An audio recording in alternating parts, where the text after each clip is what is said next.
Olá, amigos e amigas, Diácono Beto, Paróquia São Miguel Arcanjo, Arquidiocese de Maringá.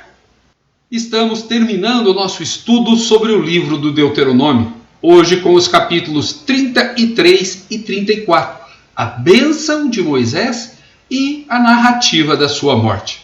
Um livro muito bonito, de um povo que está às portas de uma terra que lhe foi prometida, mas que ainda precisa mudar um pouco para poder ser fiel a Deus e conservar a terra na união, já que, desunidos, seriam facilmente vencidos pelos seus inimigos. Para fazermos bem esse estudo, que a Trindade Santa esteja conosco, ela que é Pai, e Filho, e Espírito Santo. Amém. Para você que está estudando continuamente conosco, se inscreva em nosso canal, aperte o sininho, compartilhe com os seus amigos. E assim nos ajudará a levar mais longe a palavra de Deus.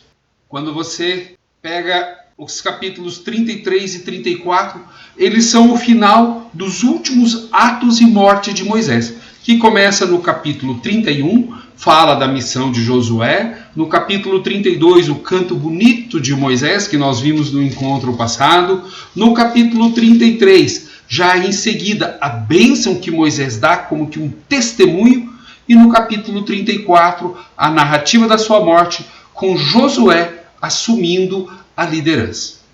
Então, no capítulo 33 começa: esta é a bênção que Moisés, homem de Deus, abençoou os israelitas antes de morrer.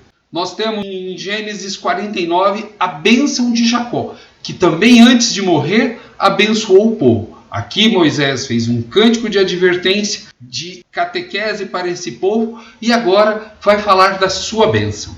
Temos dois hinos nessa bênção. O primeiro do versículo 2 até o versículo 5 e o outro do 26 ao 29. No restante, nós temos como que Moisés falando de cada tribo. Isso de uma forma que foi coletada ao longo do tempo. Por exemplo, já no versículo 6 vai falar que Rubem viva e não morra, e subsista o pequeno número dos seus homens. Ou seja, a gente sabe, ao longo da história, que a tribo de Rubem entrou num declínio. Aqui eles nem tinham ainda entrado na terra prometida. Então, isso daqui é um escrito tardio, já que a parte final do livro é do período do exílio da Babilônia.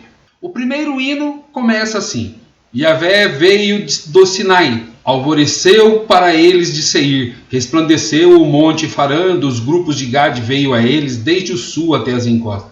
Tu, que ama os antepassados, esses antepassados são os patriarcas. Todos os santos estão em tua mão, eles se prostraram aos teus pés e correram sobre a sua direção. Moisés prescreveu-nos uma lei, a Assembleia de Jacó entra em sua herança, houve um rei de Jesurum. Jesurum aqui é um apelido, uma forma carinhosa com que eles chamavam Jacó, que depois virou Israel. Quando os chefes do povo se reuniram juntamente com as tribos de Israel.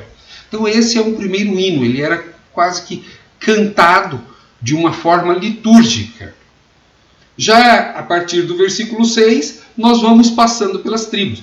Primeiro a de Rubem, que eu já falei que entrou em declínio, e aqui fala que ela viva, que ela não desapareça. Depois, eis o que diz a Judá, a tribo de Judá. Já no versículo 8, a de Levi. Aqui vai ser bastante. A de Levi vai do 8 até o 11. A de Benjamim, o versículo 12. A Benjamim, ele diz: o amado de Yahvé repousa tranquilo junto a ele, o Altíssimo protege todo dia e habita entre as suas encostas. Ou seja, vai falando das tribos, da vida cotidiana das tribos.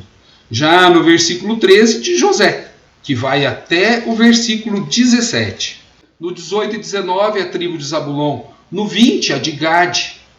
No 22, a de Dan. No 23, a de Neftali. Na 24, a de Asser. E aí nós temos o segundo hino. Ninguém é como o Deus de Jesurum. Ele cavalga pelo céu em teu auxílio e pelas nuvens com a sua majestade. O Deus de outrora é o teu refúgio. Cá embaixo, ele é o braço antigo que expulsa o inimigo da tua frente e diz: extermina. Israel habita em segurança, a fonte de Jacó fica à parte numa terra de trigo e vinho, sob um céu que destina orvalho. Feliz és tu, ó Israel, quem é como tu, povo vencedor?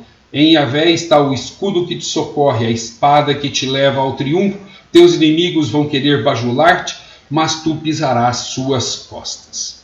E assim termina o capítulo 33, com essa bênção que Moisés, que é atribuída a Moisés, como que passando de tribo por tribo, dando uma advertência ali, falando algo aqui, mas isso já muito posterior. Naquele momento, as tribos ainda não tinham nem entrado na terra prometida. E na sequência, vem a conclusão do livro, a morte de Moisés, capítulo 34, que ele é curto, tem apenas 12 versículos.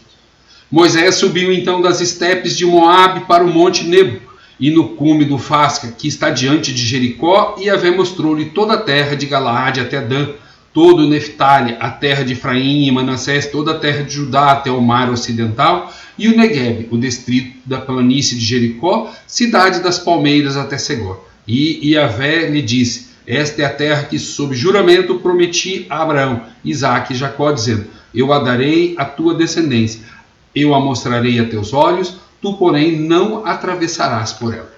Ou seja, sobe no monte e vê tudo.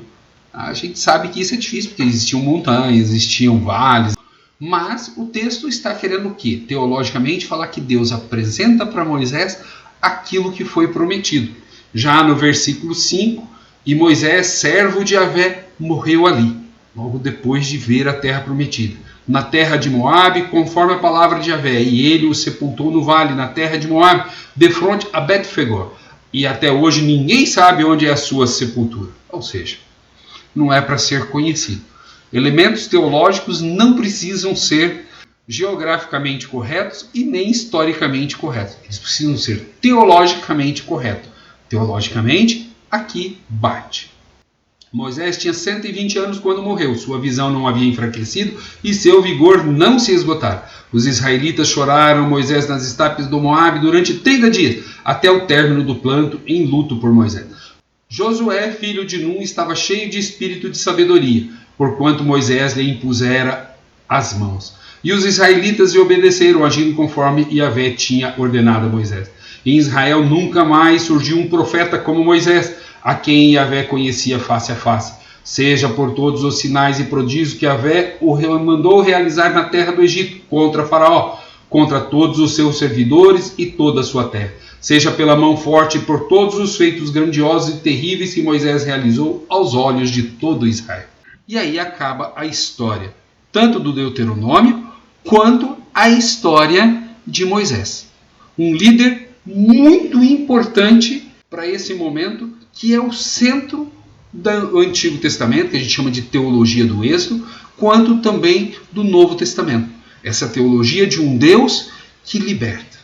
Então Moisés é aquele que nasce escravo, é criado junto ao faraó, vem, assume a sua condição de escravo, não fica contente com aquela situação de que é um escravo mandando em outros escravos, foge, tem uma experiência profunda de Deus com a sarça ardente, volta, liberta seu povo e caminha 40 anos com esse povo.